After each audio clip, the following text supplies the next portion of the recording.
Hey guys, and happy Halloween! As you may guess from the face and makeup and stuff, I've just come home from a Halloween party and I freshened up a bit, and I decided that as I was having makeup on in the first place, I may as well shoot a video, although I don't do like this normally. I was going as a Banshee / Siren this year, so... But yeah, today I thought I would bring you my October Red and November TBR, so let's get to it.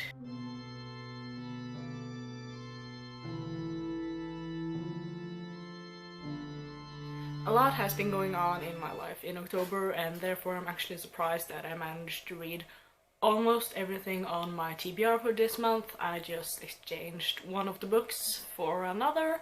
All in all, I got down 15 things that I read. One of them was an audiobook, some of them were books, and some of them were graphic novels. And I will start out with the books. The first book I read this month I don't actually have because it is in a box, but I have the second one in the series and I read that as well. So the first book was Magic Study by Maria V. Schneider. This is the third book in the series and I read that as well. Magic Study got a 2 out of 5 stars for me. It didn't really pick that much up from the first one. I had some problems getting through it, although it was fairly easily written and the story just didn't do it for me. This one, Fire Study, I read out in just a couple of days. It was also fairly easily written, but I realized that my problem with this author is that she tells a lot of what they are feeling, she doesn't show it, so it doesn't really pull me into the story, but this one got a 2.5 out of 5 stars. Then I read A Monster Calls by Patrick Ness. I have heard about this a lot since it came out, and I wanted to read it since I heard about it this summer, I believe. And I finally got it, and I read it, and it only took me a day, and I cried a bit, and I was scared, and it did everything I had hoped it would be. I went into this one not knowing what it was really about, and I think that is really good because what it was about really surprised me. And it got a 5 out of 5 stars. Then I read Anna Dressed in Blood by Kendar Blake. I saw this one around BookTube last year in October and I wanted to read it since then.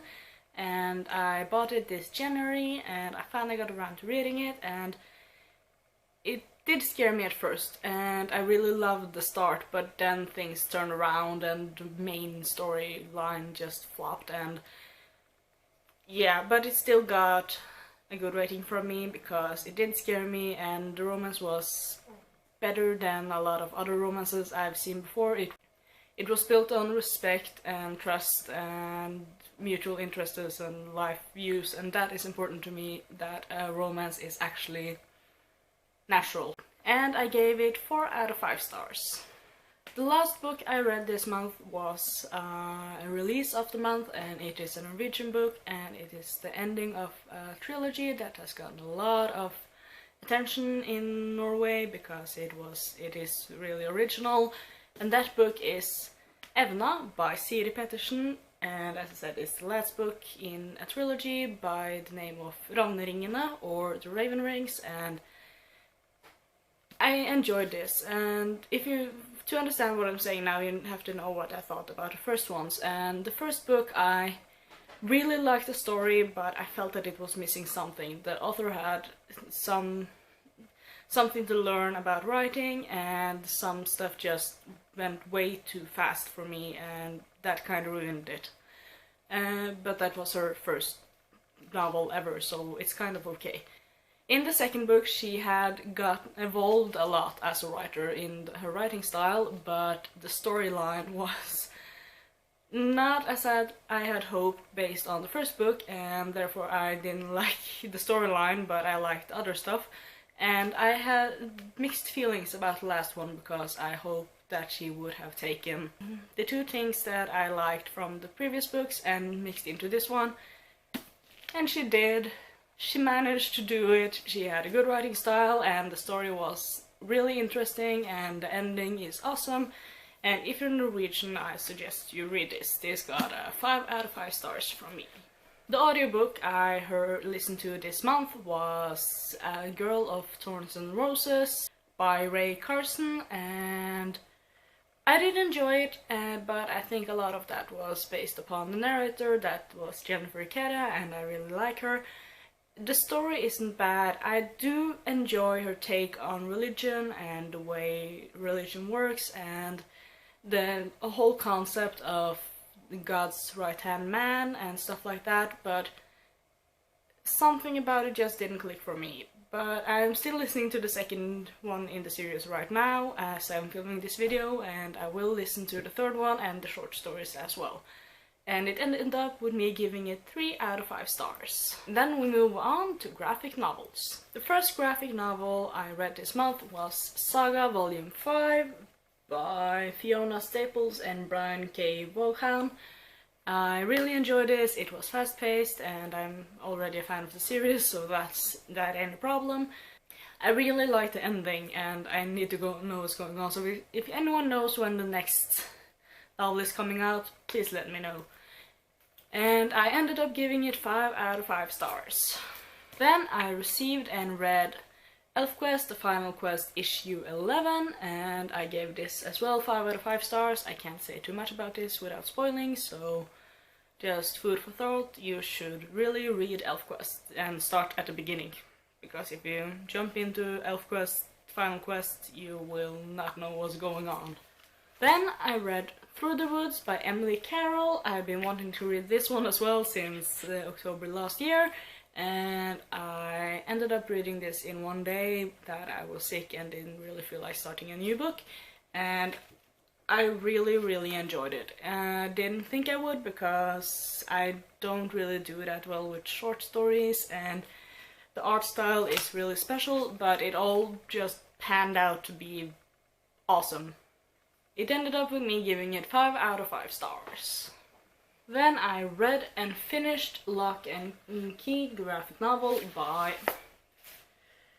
Joe Hill and Gabriel Rodriguez. I had some problems with the art style in this one from the first volume, but it didn't really take me that long to get into it when I started on the second one.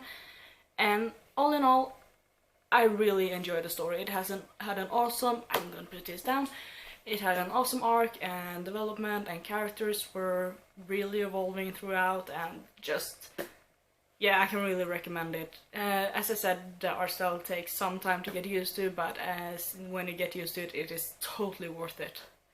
So I gave Volume 2 Head Games 3 out of 5 stars. Volume 3 Crown of Shadows I gave 4 out of 5 stars. Volume 4 Keys to the Kingdom I gave 5 out of 5 stars. Volume 5 Clockworks I also gave 5 out of 5 stars. And the final volume, Volume 6, Alpha and Omega, I gave 5 out of 5 stars, and I would have given it 6 out of 6 stars if that was possible. Then I read The Umbrella Academy by Gerard Way and Gabrielle Bay. I read the full first miniseries called Apocalypse Suit, and I had some problems with the art style at first, but I got used to it, and the story was also interesting, although I feel it was kind of lacking. I know that there are more storylines in this, at least 2 more, but I don't think I will be hunting them down. If I find them, I may or may not read them, I actually don't know. But it ended up with me giving it 3 out of 5 stars. Then the last graphic novel I read this month was Tomb Raider, Secret and Lies by Gail Simone, Rihanna Pratchett, Derlis Santa Cruz, and Nicholas Daniel Selma. This is the second volume in the Tomb Raider graphic novel, and I like this better than the first one. The art style has evolved a lot, and the storyline was also really interesting, and it ended up with me giving it 4 out of 5 stars. Also, seeing that November probably won't calm down any more than October did, I don't really have that big of an TBR for this month. Mainly, I'm going to focus on finishing 2 series that I've started. The first one being Penryn and the End of Days by Susanne E. I read the first one and I enjoyed it, and therefore I plan to read World After and End of Days in November, and with those finishing up the trilogy. Also, I plan to finish up Daughter of Smoke and Bone by Laini Taylor, and those are these two books. Those are Days of Blood and Starlight and Dreams of Gods and Monsters. And I've read the first book, I really enjoyed it, and now it's time for the last two. Fun fact, I was contemplating dyeing my hair blue when I started reading the first book in Daughter of Smoke and Bone, and seeing that the main character Kaoru had blue hair, I thought, well, this is a sign, and I dyed it, and it's been blue ever since. Also, if I do finish those two series, I have two other books that I would like to read this month. One of them being Queen of Shadows by Sarah J. Maas. I still haven't read it, as you may guess, and I really need to get on this bandwagon. And the last one I think of reading is Song of Susanna by Stephen King. This is the 6th book in the Darkest Tower series, and I was planning to read this one in October, because we can't really have an October without reading any Stephen King. So I didn't read any Stephen King, but Evna came out and I really want to read that one, so maybe I'll get to this month. So that's it for today, you guys. I hope you enjoyed. Let me know in the comments below if you read any of these books and what you thought. Like if you want to read any of the books I'm going to read this month, and subscribe for more videos like this. And I will see you guys later. Bye!